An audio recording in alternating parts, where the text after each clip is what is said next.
মোৰ মৰমৰ ছাত্ৰ-ছাত্ৰীসকল, আজি তোমালোকৰ বাবে লৈ আহিছোঁ দ্বিতীয় শ্ৰেণী তোমালোকৰ জংকাৰ কিতাপৰ প্ৰথম অধ্যায় পাঠ নম্বৰ 2 আৰু এই পাঠত আছে তোমালোকৰ পিঠাপনা বিষয়ে। আৰু পিঠাপনাৰ কথাৰ উপস্থাপন কৰিবলৈ তোমালোকলৈ এটা খুব ধুনীয়া কবিতা আগবঢ়োৱা হৈছে। কবিতাটো এবাৰ পঢ়ো আহা। তিল পিঠা দীঘলীয়া ঘিলা পিঠা গোল, বিহু হলে খাম দেই বজাই এটা ঢোল। ৰাতিপুৱা কাউৰীয়ে কৰে কা কা, কোমল চাউল দৈ গাখীৰ পকা কঁঠাল খা। আকৌ এবাৰ মই গাই দিছোঁ। তিল পিঠা দীঘলীয়া ঘিলা পিঠা গোল, বিহু হলে খাম দেই বজাই এটা ঢোল। ৰাতিপুৱাই কাউৰীয়ে কৰে কা কা, কোমল চাউল দৈ গাখীৰ পকা কঁঠাল খা।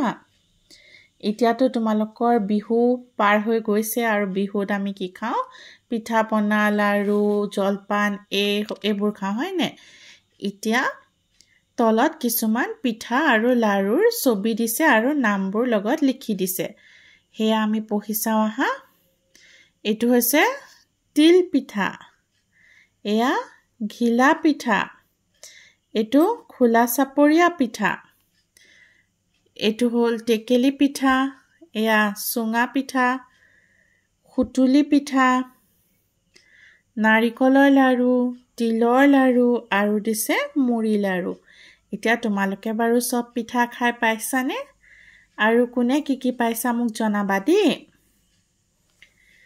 তাৰপিছত আমি পিছৰ পৃষ্ঠালৈ আহোঁ। ইয়াত কিছুমান ছবি দিছে আৰু ছবিবোৰৰ নাম সম্পূৰ্ণ কৰিব দিছে। প্ৰথম ছবিটো কি হ'ব? বিলাহী। তাৰ পিছৰ ছবিটো হৈছে আঙুৰ, তাৰ পিছৰটো জাতিলাও আৰু শেষৰটো হৈছে নাৰিকল। আৰু লগতে সৰু এটা পদ্য দিছে। কি দিছে আমি চাম। ভাত ৰুটি নিতৌ খাবা, তেহে গাত বল পাবা, শাক পাচলি খাই যি সবল সতেজ হয় সি। এতিয়া কৈছে যে যদি আমি ভাত ৰুটি নিতৌ খাওঁ, গাত বল পাম আৰু সবল সতেজ হৈ থাকিবলৈ আমি কি খাব লাগে? শাক পাচলি। এতিয়া তোমালোকৰ কেইটামান পাচলিৰ নাম দিছে, সেইকেইটা পঢ়ি পেলাই তলত ধুনীয়াকৈ লিখিব দিছে। কি আছে বাৰু? জিকা, বিলাহী, বেঙেনা, ৰঙালাও, জাতিলাও, কোমোৰা, পটল আৰু এইটো হৈছিলে কেৰেলা। এতিয়া ধুনীয়া সাঁথৰ এটাই তোমালোকৰ এই পাঠটো শেষ কৰিছে। কি আছে চাওঁ। নেমু টেঙা, ৰবাব টেঙা আৰু টেঙা কি, পাতৰ আঁৰত দীঘল দীঘল ওলমি থাকে যি। কি হ'ব বাৰু উত্তৰটো? উত্তৰটো হৈছে তেতেলী। তেতেলীও টেঙা হয়নে? সেইটো কাৰণে এইটো হ'ব তেতেলী। এই দুটা পৃষ্ঠা মই আজি তোমালোকৰ বাবে আগবঢ়ালোঁ।